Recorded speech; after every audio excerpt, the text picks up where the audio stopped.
Convido os irmãos a abrirem as suas Bíblias em Mateus, capítulo 14, do versículo 22 até o versículo 33.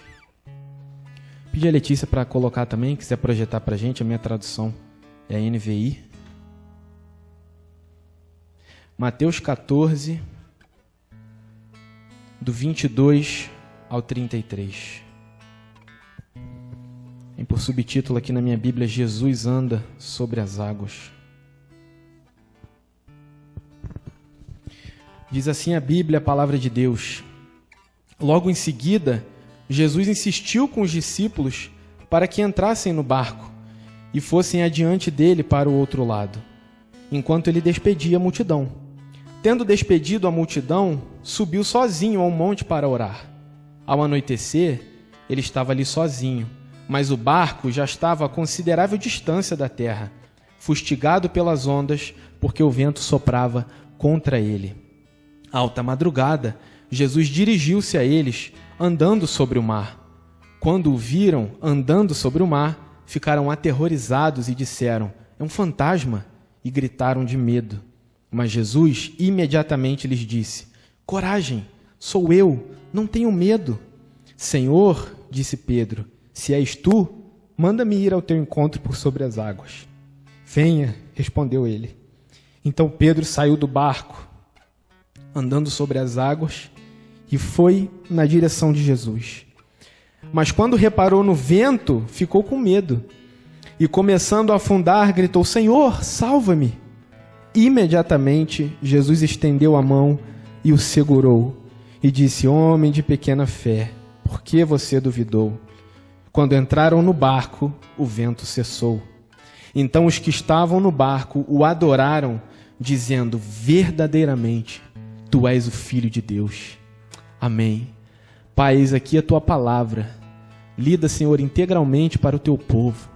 E te pedimos, Deus, que nessa manhã o Senhor venha ministrar, ó Pai, aos nossos corações aquilo que o Senhor tem a falar com cada um de nós.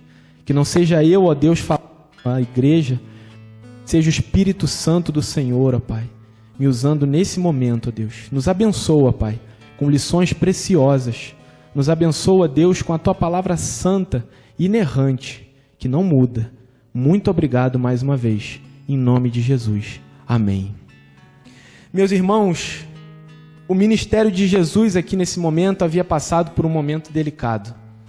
Jesus, ele havia, no início aqui do capítulo 14, ele havia recebido a notícia de que o profeta, o seu precursor, segundo as palavras dele, o maior dentre os nascidos de mulher, João Batista, havia sido morto por motivo torpe.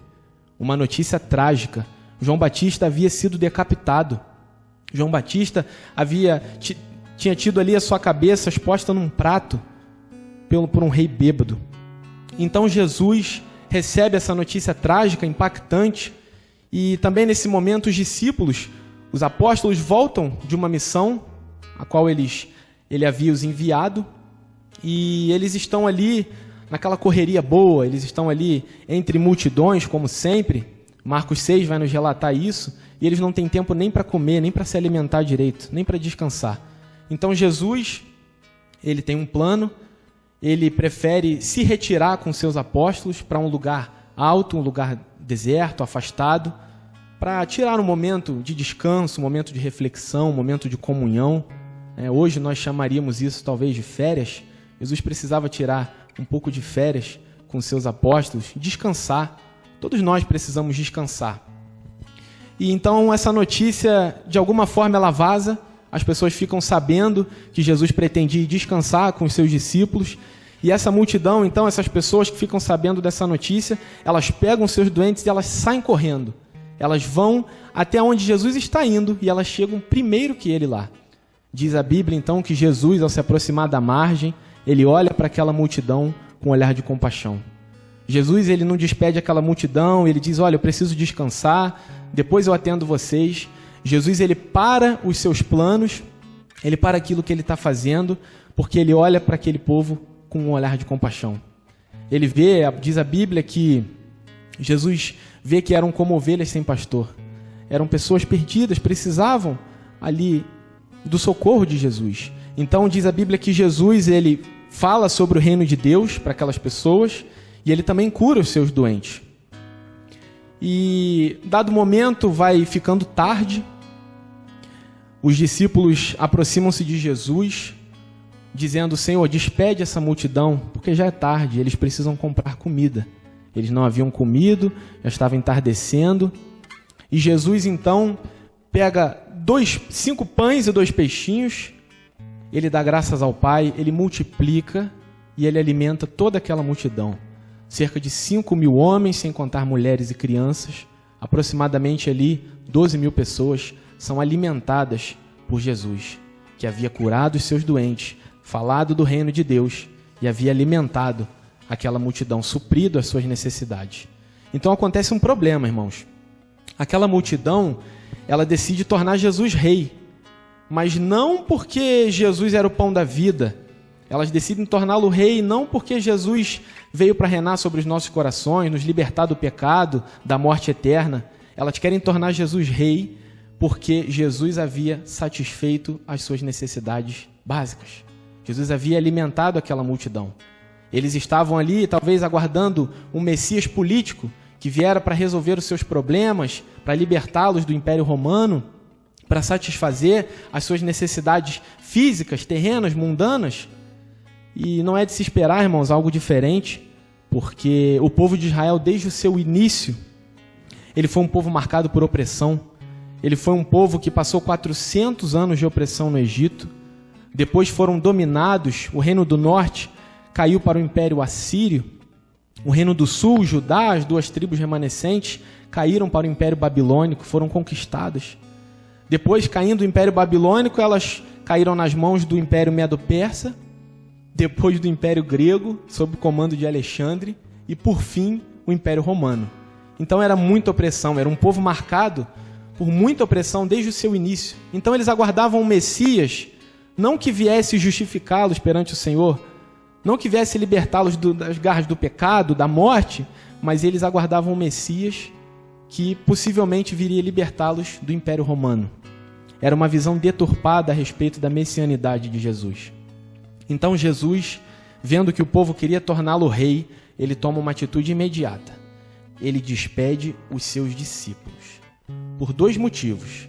O primeiro motivo é que ele não queria que os seus discípulos tivessem contato com essa multidão, que eles fossem contaminados com essa ideia de que Jesus seria um Messias libertador humano, um Messias político. Ele quer proteger também o ego dos seus discípulos dos holofotes, quererem torná-lo rei, quererem torná-los príncipes. Então Jesus, no versículo 22, ele insiste com os seus discípulos para que entrem no barco e vão adiante dele para o outro lado, enquanto ele despedia a multidão. Ele tira os seus discípulos de cena, a fim de protegê-los de tudo isso que relatei para os irmãos que ia acontecer.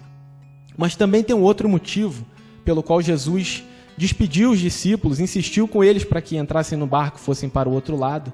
É que Jesus ali ele já estava arquitetando o seu próximo milagre. Tomava ali a primeira atitude do milagre de andar sobre as águas. É muito importante, irmãos, nós considerarmos essa ordem de Jesus no versículo 22, quando diz: Jesus insistiu com os discípulos para que entrassem no barco e fossem adiante dele para o outro lado. Em algumas traduções vai dizer: Jesus os compeliu, Jesus ordenou que eles entrassem no barco e fossem para o outro lado.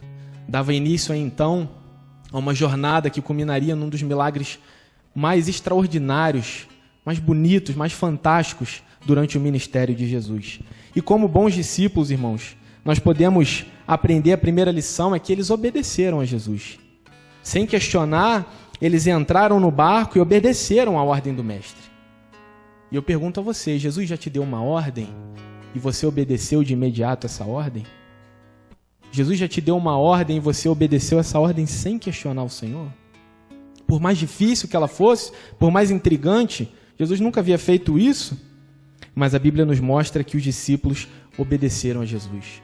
Talvez ao deixar de obedecer essa ordem, eles teriam perdido um milagre extraordinário que estaria por vir. Mas eles nos mostram que um bom discípulo obedece às ordens do seu mestre. Quando seu mestre dá uma ordem, o discípulo obedece. E é interessante também, irmão, nós notarmos no versículo 22 que Jesus não os mandou para o outro lado com todas as respostas. Eles não sabiam o que estava por vir. É interessante, os irmãos podem acompanhar comigo, que Jesus disse: vão para o outro lado, vocês vão enfrentar ventos fortes, mas eu vou estar orando por vocês. Em torno ali de 3 a 6 horas da manhã, eu vou caminhando sobre as águas, ter com vocês e vou cessar a tempestade. Amém? Não. Jesus ele não disse absolutamente nada além da primeira ordem. E muitas vezes conosco é assim, irmãos. Nós recebemos uma ordem de Jesus, mas nós não temos todas as respostas para as nossas perguntas. Nos resta obedecer. Jesus ali dava início a uma lição de fé que ele queria passar para os seus discípulos. Então, lemos aqui o versículo 23, que vai dizer: tendo despedido a multidão, subiu sozinho um monte para orar. Ao anoitecer, ele estava ali sozinho. Olha o 24. Mas o barco já estava a considerável distância da terra, fustigado pelas ondas, porque o vento soprava contra ele. Já se viu nessa situação? Você obedece às ordens de Jesus, você faz exatamente o que ele te manda e parece que os problemas só aumentam. Parece que Jesus está te empurrando para o miolo da tempestade. E você tendo obedecido perfeitamente tudo que ele te mandou. Foi isso que aconteceu com eles. Eu queria explicar aos irmãos que existem 2 tipos de tempestade.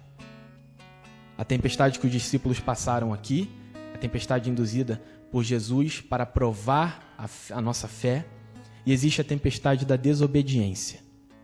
A tempestade vivida por Jonas. Quando nós desobedecemos a Jesus, nós caminhamos na direção contrária a Jesus, e então o Senhor, por nos amar tanto, Ele envia uma tempestade para nos trazer de volta. É fato, irmãos, que quem está caminhando para longe de Jesus vai passar por tempestades. Mas são tempestades de correção. São tempestades para fazê-los voltar para a presença do Senhor. Já essa tempestade aqui é uma tempestade de obediência. Muitas vezes passamos por isso. Nós estamos obedecendo a Deus, nós estamos fazendo exatamente o que Jesus nos ordenou, mas parece que os problemas só tendem a aumentar. E parece que é tudo de uma vez só. O dia mal, como Paulo disse. Então, irmãos, nessa tempestade da obediência, quando nós estamos no centro da vontade do Senhor e o centro da vontade dele é no meio da tempestade, nós podemos ter fé e confiar, porque Ele está nos olhando, Ele está vendo aquilo que nós estamos passando e Ele virá ao nosso encontro. Louvado seja o nome do Senhor. Seguir a Jesus, irmãos, muitas vezes é custoso. Não é fácil, nós passamos por problemas. João 16:33, Jesus vai dizer: no mundo tereis aflições, mas tem de bom ânimo, eu venci o mundo. Jesus, ele venceu o mundo, ele nos dá esperança. A palavra de Deus nos diz que em Cristo nós somos mais que vencedores. Por isso, se confiarmos em Jesus, vamos passar sim por aflições, mas o Senhor estará conosco. Diz lá em Mateus, capítulo 7, versículo 13 e 14, Jesus vai falar a respeito da porta estreita e da porta larga. Obedecer a Jesus muitas vezes nos leva, na verdade vai nos levar a passar pela porta estreita. E é uma porta mais estreita, mais apertada, mais difícil. Há quem diga que é difícil ser crente, são tantas coisas para renunciar, eu não vou mais poder fazer nada, eu não vou poder fazer as coisas que eu gosto, eu não vou poder falar o que eu quero, eu não vou poder viver do jeito que eu quero, que eu desejo. Mas é exatamente isso. Seguir a Jesus, irmãos, envolve renúncia, envolve obediência. E louvado seja Deus por isso, porque a porta estreita, ela leva à vida eterna. A obediência ao Senhor Jesus, ela vai nos levar à salvação. E ela vai nos levar também a uma vida melhor, se tão somente nós obedecermos a Jesus. Mas a porta larga, ela nos leva para a perdição. E muitos são os que entram por ela, Jesus diz. Infelizmente. Eu tinha um professor, irmãos, que ele chamava Theo. Não sei se minha mãe conhece. Theo baixinho. Ele é professor de física. E quando chegava no fim do ano, ia se aproximando do fim do ano, começava a ficar muito calor no liceu. Não tinha ar-condicionado, tinha um ventilador só, mas ele não funcionava muito bem. E a nossa sala começava a ficar muito quente. E aquele dia bonito, na época ainda tinha horário de verão, aquele dia maravilhoso, ficava aquele finalzinho de tarde, até umas 7 e pouquinho, as pessoas começavam a faltar aula. As pessoas não queriam mais ir na escola, já era o 4º bimestre, estava muito calor, o dia estava bonito, tomar um sorvetinho na praça. Então o Theo, ele foi reparando que a turma ia ficando cada vez mais vazia, as pessoas não queriam estudar. E teve um dia, eu não sei a religião do professor Theo, mas teve um dia que ele virou no quadro e desenhou uma porta larga e do outro lado ele desenhou uma porta estreita. Aí na porta estreita ele escreveu o nome dele, ele escreveu Theo. E ele colocou uns foguinhos em volta assim para representar o calor que estava dentro da sala. E aí na porta larga, ele colocou um monte de coco, de rede, de água de coco, né? Uma coisa assim mais refrescante, uma coisa mais tranquila. E aí a turma conversando, fazendo maior bagunça, ele parou e falou: essa aqui é a porta estreita. Quem quiser passar por ela, para ser aprovado, para passar de ano, tem que enfrentar o Theo, tem que vir na aula do Theo. E tem que passar calor na aula do Theo, tá muito calor. Mas quem não quiser, pode ir pelo caminho mais fácil. Tá aqui a porta larga, vocês têm aqui, ó, aguinha de coco, rede. Parece muito bom, mas no fim do ano vocês vão ficar reprovados. Eu acho interessante, isso nunca saiu da minha cabeça. Na época eu não conhecia essa passagem ainda. Isso nunca saiu da minha cabeça, foi algo muito inteligente do nosso professor. E isso é verdade, irmãos. Eu passei, primeiro ano, quando eu estava no 2º ano, eu passei na porta larga só na aula do Theo, só na matéria de física. Eu fiquei reprovado, então eu tive que fazer o 2º ano de novo e foi muito ruim, irmãos. Eu, meus amigos no 3º ano, eu lá no 2º ano tendo que fazer tudo de novo, fazer de novo com o Theo, ele me zoava pra caramba. Então, irmãos, a porta larga ela pode parecer mais fácil, viver de acordo com as nossas vontades pode parecer bom aos nossos olhos, mas vai nos levar à perdição. Um dia nós prestaremos conta de tudo que nós fizemos. E aí nós vamos ouvir do Senhor se nós entramos pela porta estreita ou pela porta larga. Marcos capítulo 6, versículo 48. Eu vou pedir a Letícia para colocar rapidinho para a gente. Marcos 6, 48. É interessante que esse é o texto paralelo ao texto que nós estamos lendo. Ele está em Marcos e João também.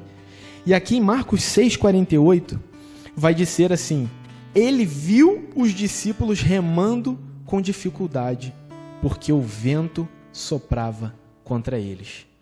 Louvado seja o Senhor, irmãos, porque Ele nos vê. Jesus, Ele viu os discípulos remando com dificuldade. E é interessante que o mar da Galileia, onde eles estavam remando, é na verdade um lago.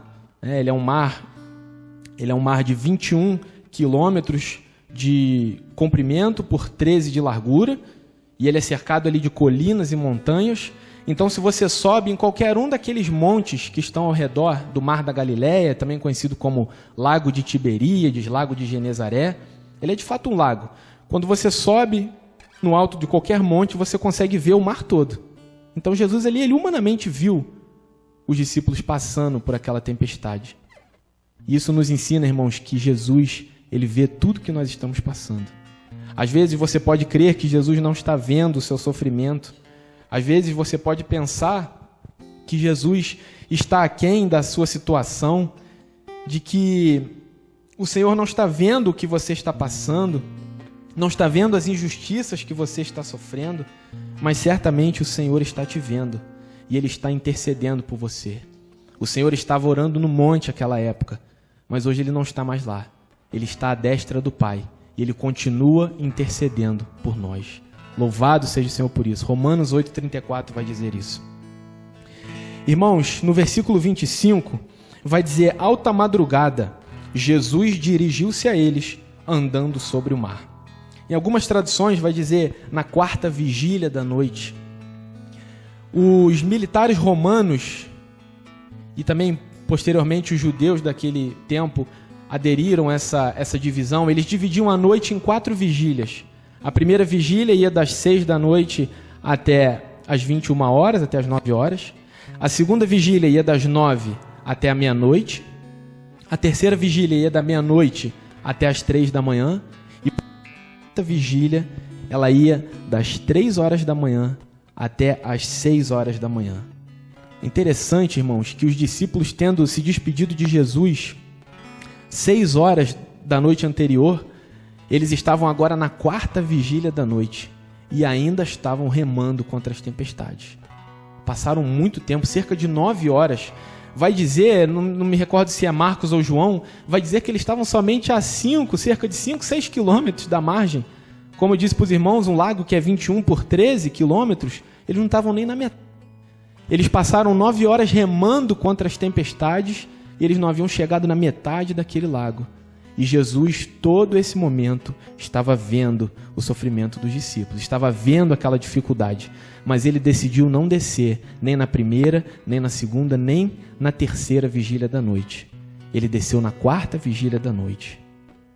E aí, irmãos, a Bíblia não nos diz, mas aqueles discípulos que passaram a noite em claro remando, estavam exaustos ali de remar contra os ventos, contra as ondas. Certamente, em algum momento, eles devem ter se perguntado por que Jesus fez isso? Por que Jesus me mandou para cá? Por que Jesus não veio conosco no barco? Da outra vez ele estava no barco, Mateus capítulo 8, ele estava dormindo, ele levantou, repreendeu os ventos, o mar. Eles podem se perguntar por que Jesus fez isso. E você também pode se perguntar por que eu estou passando por isso. Outra pergunta que eles provavelmente fizeram, até quando? Até quando nós vamos suportar e remar sozinhos? Irmãos, o pastor Abdala, ele diz uma frase que eu acho muito interessante. Ele diz que Deus é muito bem resolvido. Então, quando nós levamos nossos questionamentos a Deus, Ele não se emburrece conosco, Ele não cria birra de nós. Ele nos ouve. Às vezes, nós aprendemos hoje na EBD que nós temos que rasgar o nosso coração perante o Senhor. Às vezes, como Jó questionou, nós também podemos questionar, Senhor, por que eu estou passando por essa situação que eu estou passando? Eu não sei o que você está passando. Se é um problema financeiro, se é um problema no seu casamento. Eu não sei se a doença chegou na sua família ou se o desemprego bateu na sua porta. Mas aprendemos até agora que Jesus está vendo. Jesus não tirou os olhos de você em nenhum minuto. E nós aprendemos que Jesus, ele pode estar demorando, mas ele vai descer. No momento oportuno, talvez na quarta vigília da noite, ele vai descer e vai ter com você sobre as águas. Louvado seja o Senhor. No versículo 26 e 27, vai dizer, quando o viram andando sobre o mar, ficaram aterrorizados e disseram, é um fantasma, e gritaram de medo. Mas Jesus imediatamente lhes disse, coragem, sou eu, não tenham medo. Meus amados, o medo por vezes bate à nossa porta. E é normal nós termos medo, nós somos seres humanos. É interessante que não importa se no dia anterior nós presenciamos um milagre divino, os discípulos estavam com Jesus, eles viram Jesus multiplicar os pães, alimentar aquela multidão, cerca de 12 mil pessoas. No dia seguinte eles estavam morrendo de medo dentro do barco. E é normal, nós somos seres humanos. Jesus, ele não repreende o medo deles. Nós vamos ler aqui à frente. Jesus nos encoraja e nos tira o medo. Ele nos diz coragem, sou eu. Ele não nos repreende por ter medo, somos humanos, somos tão pequenos. Muitas vezes temos tanto medo e Jesus diz coragem, não tenham medo. Interessante, irmãos, passando para o versículo 28, para mim, um dos versículos que mais me tocaram nessa passagem, são difíceis escolher, mas diz assim, Senhor, disse Pedro, se és tu, manda-me ir ao teu encontro por sobre as águas. Eu achei esse pedido de Pedro sensacional. Pedro está com os discípulos ali em meio a uma tempestade violenta, ventos fortes assolando o barco, assolando a sua vida, problemas. Então, quando ele vê Jesus, ele diz, Senhor, manda-me ter contigo sobre as águas. É muito interessante, irmãos, que esse pedido de Pedro, ele é ousado. E ele nos ensina que mesmo em meio às adversidades, o nosso pedido principal deve continuar sendo clamar pela presença de Jesus. Caminhar em direção a Jesus. Em Mateus capítulo 7, versículo 7, vai dizer, pedi e dar-se-vos-á. Buscai e achareis. Batei e abrir-se-vos-á. É uma promessa de Jesus para nós, que muitas vezes eu vejo muito acontecer, levarmos para o lado material. Debates a respeito de, se eu pedir uma Mercedes, então o Senhor, Ele vai me dar? Está dizendo aqui que pedi e dar-se-vos-á? Então essa porta que vai se abrir é a porta de emprego, de um trabalho melhor, para eu ganhar bastante dinheiro. Muitas vezes nós erramos ao interpretar essa passagem. Irmãos, não me entendam mal. Não é pecado ter bens materiais.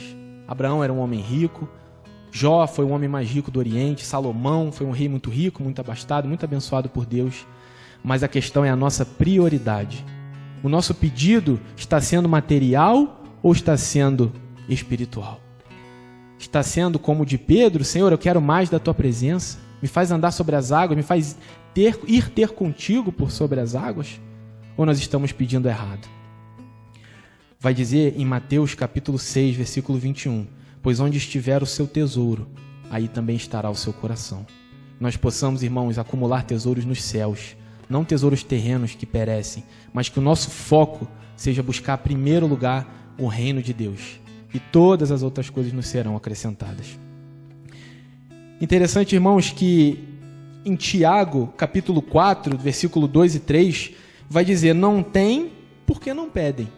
Quando pedem, não recebem porque pedem mal.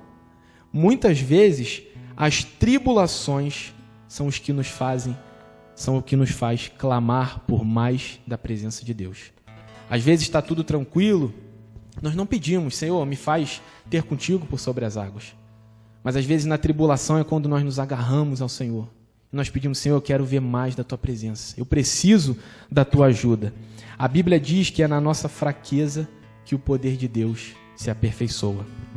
Tiago, capítulo 1, versículo 2, também vai dizer: considerem motivo de grande alegria o fato de passarem por diversas provações. 3, pois a prova da sua fé produz perseverança. O que quer dizer isso, irmãos? Quer dizer que nós temos que ficar alegres, que nós estamos doentes, estamos desempregados? De forma alguma. Mas nós devemos nos alegrar no Senhor, porque nós sabemos que tudo coopera para o bem daqueles que amam a Deus. E se o Senhor está dizendo que a prova da nossa fé produz perseverança, então louvado seja Deus quando a nossa fé é provada. Louvado seja Deus pelas circunstâncias, porque Deus está nos moldando, Deus está provando e aumentando a nossa fé. A escolha de palavras de Pedro também é algo muito interessante. Pedro, ele não diz: Senhor, se puderes. Ele diz: manda-me ir ter contigo por sobre as águas. Ele sabia quem era Cristo, sabia do seu poder, ele sabia que ele era o Cristo, o Filho do Deus vivo. Então ele diz: manda-me, o Senhor pode, me manda ir ter contigo por sobre as águas. É um pedido ousado, um pedido direto. E outra questão também da escolha de palavras de Pedro é que ele não diz: Senhor, faz-me andar sobre as águas. Eu quero andar igual o Senhor, eu quero dar passos aqui sobre essa tempestade, igual o Senhor está fazendo. Ele diz: manda-me ir ao teu encontro por sobre as águas. Pedro não queria se destacar mediante seus companheiros, os apóstolos que estavam com ele. O pedido de Pedro não foi pelo seu ego, pela sua vaidade. Pedro queria verdadeiramente caminhar rumo a Jesus, viver o extraordinário com Jesus. E a resposta de Jesus é o que nos confirma isso. No versículo 29, Jesus diz: venha, venha, respondeu ele. Então Pedro saiu do barco, andou sobre as águas e foi na direção de Jesus. A resposta de Jesus para Pedro afirma a veracidade do seu pedido. Afirma que no coração de Pedro não havia ego, não havia vaidade. Nós precisamos clamar pela presença de Jesus não para sermos mais espirituais no nosso meio, não para mostrarmos que nós lemos a Bíblia várias vezes, que nós estamos tão íntimos do Senhor, mas nós precisamos clamar pela presença dele verdadeiramente. E então o Senhor nos dá uma lição nessa resposta. O Senhor diz: venha para Pedro. E certamente ele dirá para nós, se nós clamarmos: Senhor, eu quero mais da tua presença. Me faz andar por sobre as águas, me faz ir ter contigo por sobre as águas, sobre as tempestades da vida. O Senhor Jesus vai dizer para você: venha, eu quero, caminha comigo, vem em direção a mim. Irmão, Jesus, ele não tinha problema nenhum em exortar Pedro. Eu já havia exortado Pedro várias vezes. Pedro, é interessante que Pedro, ele é muito parecido conosco, né? Ele é o nosso arquétipo ali na Bíblia, porque nós nos vemos em Pedro, porque Pedro, primeiro ele era extremamente falho. Ele era impulsivo, ele agia e ele falava, depois ele pensava no que ele fez. Ele fazia antes de pensar. E Pedro, ele acertava, ele dava declarações verdadeiras, acertadas, e era elogiado por Jesus. E daqui a pouco, Pedro dava uma bola extremamente fora e era repreendido por Jesus. Pedro, ele estava firme, outra hora Pedro caiu. Mas Pedro se deu conta do que havia acontecido com ele e se deixou ser restaurado por Jesus. Então Pedro, ele parece muito conosco, né? Tem uma frase que diz que todos nós temos um pouquinho de Pedro, e Jesus não tinha problema em exortar Pedro. Então nesse momento ele não exortou Pedro. Quando Pedro pede isso a Jesus, ele diz: vem, ele confirma o seu pedido. Pedro não foi exortado, Pedro dessa vez ele acertou em cheio. E prosseguindo, irmãos, em último lugar, eu estou terminando, eu queria falar com os irmãos que Jesus vem para levantar os que estão afundando na vida. Olha o versículo 30 e o versículo 31. Mas quando reparou no vento, ficou com medo e começou a afundar. Gritou: Senhor, salva-me! Imediatamente, Jesus estendeu a mão e o segurou e disse: homem de pequena fé, por que você duvidou? Quantas vezes, irmãos, nós estamos caminhando firmes em direção a Jesus, estamos caminhando pela fé, nada nos abala, circunstâncias, ventos fortes, estamos indo em direção ao Mestre, independente das circunstâncias. Às vezes o nosso ministério está avançando, nossa vida com Deus está cada vez mais próxima, mais íntima, quando de repente nós reparamos nas circunstâncias ao nosso redor. Tiramos os olhos de Cristo e olhamos para o nosso problema. Esse foi o problema de Pedro. Ele tirou os olhos do Senhor Jesus e reparou nos ventos e nas tempestades que estavam ao seu redor. E é aí que nós murmuramos. Infelizmente, é aí que nós desistimos, é aí que nós paramos de caminhar, saímos da igreja, é aí que nós afundamos. Interessante, irmãos, que quando nós pensamos nessa passagem de Pedro caminhando em direção a Jesus, nós pensamos em Jesus de um lado, Pedro do outro, e o mar retinho e ele caminhando. Mas nós sabemos aqui, todos nós sabemos, que a tempestade era grande. Era uma grande tormenta, ventos fortes. Então, se nós pararmos para pensar novamente, Pedro estava caminhando em meio a ondas, em meio a ventos. Não foi uma caminhada muito fácil. E a nossa caminhada, muitas vezes, não é fácil. As circunstâncias chegam, os problemas da vida batem à nossa porta. Então, quando nós estamos caminhando, se nós vacilarmos, nós tiramos os olhos de Jesus e olhamos para o que está ao nosso redor e aí nós desanimamos. Nós murmuramos, nós desistimos. Pedro nos mostra que a chave de caminhar pela fé é manter os olhos em Cristo e continuar firme. Mas, irmãos, no versículo 30, Pedro faz um clamor por socorro. Ele diz: Senhor, salva-me. Pedro afundando, então ele clama pelo socorro do Senhor. E a Bíblia diz que Jesus imediatamente estendeu a mão e o segurou. Isso nos ensina que mesmo se nós olharmos para as circunstâncias e nós afundarmos, o Senhor Jesus está lá, imediatamente, para nos pegar pela mão e nos reerguer, e nos levantar de novo, e entrar no barco conosco. Louvado seja Deus por isso. Jesus é maravilhoso, irmãos. Não importa quão forte é o vento, Jesus é maior que o vento. Não importa qual seja o nome da doença, o nome de Jesus é acima desse nome. Não importa qual seja a circunstância que você está passando, o Senhor conhece, Ele sabe, e Jesus está acima dessa circunstância. Ele está com você. O significado, irmãos, de Jesus ter ido andando sobre o mar, significa que os ventos fortes, as ondas agitadas, tudo aquilo está abaixo da sola dos pés de Jesus. Jesus é maior que tudo aquilo, Ele anda por sobre as tempestades. Louvado seja Deus, porque o nosso Jesus nos promete estar conosco. E tem uma hora que Ele diz: homens de pequena fé. Vocês já devem conhecer essa passagem, essa frase de outra passagem. Quando Jesus estava no barco com eles pela primeira vez, Mateus capítulo 8, também o texto em Marcos. E a tempestade também fustigou o barco naquela situação. E os discípulos ali, a primeira resposta deles foi acordar Jesus. Acordar Jesus e ainda indagaram Jesus: não te importa que pereçamos? O Senhor não liga para a gente, vai deixar a gente morrer?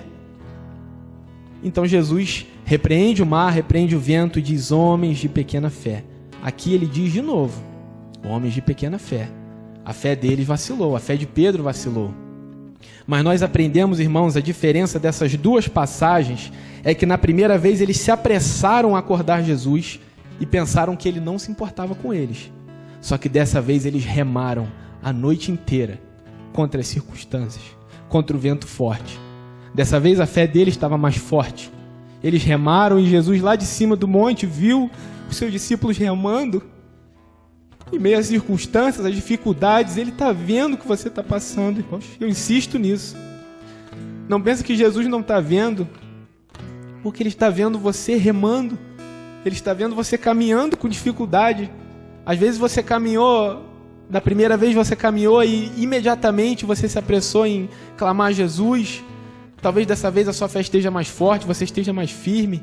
Independente, irmão, Jesus está conosco. Ele vai acalmar os ventos. Louvado seja o nome do Senhor por isso. Essa frase de Jesus descreve quem se deixa vencer pela insegurança diante dos problemas. Jesus usava esse termo para mostrar que o medo e a dúvida bloqueiam a confiança em Deus. Mas no versículo 32 e no versículo 33, vai dizer: quando entraram no barco, o vento cessou. Então os que estavam no barco o adoraram, dizendo: verdadeiramente, tu és o Filho de Deus. Eles já não diziam mais: quem é este que até os ventos e o mar lhe obedecem? Agora eles conheciam Jesus. De verdade, eles diziam: esse verdadeiramente é o Filho de Deus. Aquela provação que parecia causar dano nos discípulos conduziu eles a uma fé maior. Conduziu eles a conhecer a pessoa de Cristo com mais intimidade. A diferença nas frases é gritante. Quem é este? Este é o Filho de Deus. Verdadeiramente.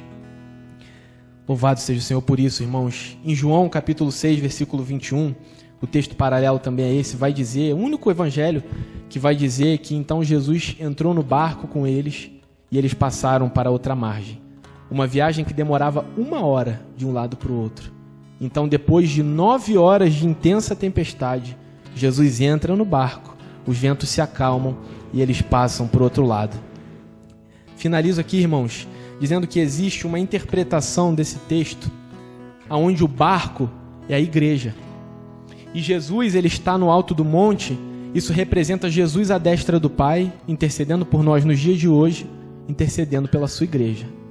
E a sua igreja, que somos nós, vivemos nesse mundo, remamos e passamos dificuldades. A igreja enfrenta perseguições, problemas. E nessa interpretação dessa passagem, quando Jesus desce para andar sobre as águas e ir ter com os discípulos, é a volta de Cristo, a volta gloriosa do Senhor Jesus. No início pode nos atemorizar, no início pode nos causar medo, mas então nós percebemos que é Jesus voltando. Nós percebemos que o Salvador veio para nos buscar. Ele então entra no barco com a sua igreja e nos leva até o outro lado. Nos leva a estar com o Senhor para a eternidade. Por isso, irmãos, podemos concluir que nós precisamos de Jesus no nosso barco, se nós queremos ser levados ao outro lado, se nós queremos ouvir o bem-vindo do nosso Pai. Nós precisamos da graça de Jesus. Precisamos render a nossa vida a Jesus. E se nós um dia já caminhamos com Ele, nós precisamos imediatamente voltar a Jesus, voltar à comunhão com o corpo de Cristo, voltar a viver uma vida em santidade, voltar a obedecer os mandamentos do Senhor, porque é só com Jesus no barco que nós vamos passar para o outro lado, que nós teremos vitória. Glorificado seja o nome do nosso Senhor. Irmãos, essa semana o Senhor recolheu um irmão querido nosso. Eu falei aqui, o Senhor recolheu o irmão Paulo. E o irmão Paulo, irmãos, ele, nos últimos momentos da sua vida, o Senhor nos deu o privilégio de caminhar com ele. Ele veio com a sua família para a nossa igreja. Então, nos momentos ali finais da sua caminhada, ele estava enfermo, ele estava num leito de hospital. E a notícia que chegava para nós era que o irmão Paulo estava firme. A notícia que chegou para nós é que o irmão Paulo estava confiante, independente da vontade de Deus. Se o Senhor quisesse recolhê-lo, se o Senhor quisesse deixá-lo, ele estava firme. O irmão Paulo remou contra a enfermidade. O irmão Paulo remou contra a doença no fim da sua vida. Mas ele tinha Jesus no seu barco. O irmão Paulo descansou e vai acordar nos braços do nosso Senhor. Louvado seja o Senhor por isso, irmãos. Precisamos de Jesus na nossa vida. Precisamos de Jesus na nossa vida. Precisamos voltar para Jesus enquanto é tempo. A segurança e a certeza do cristão estão no nosso Senhor.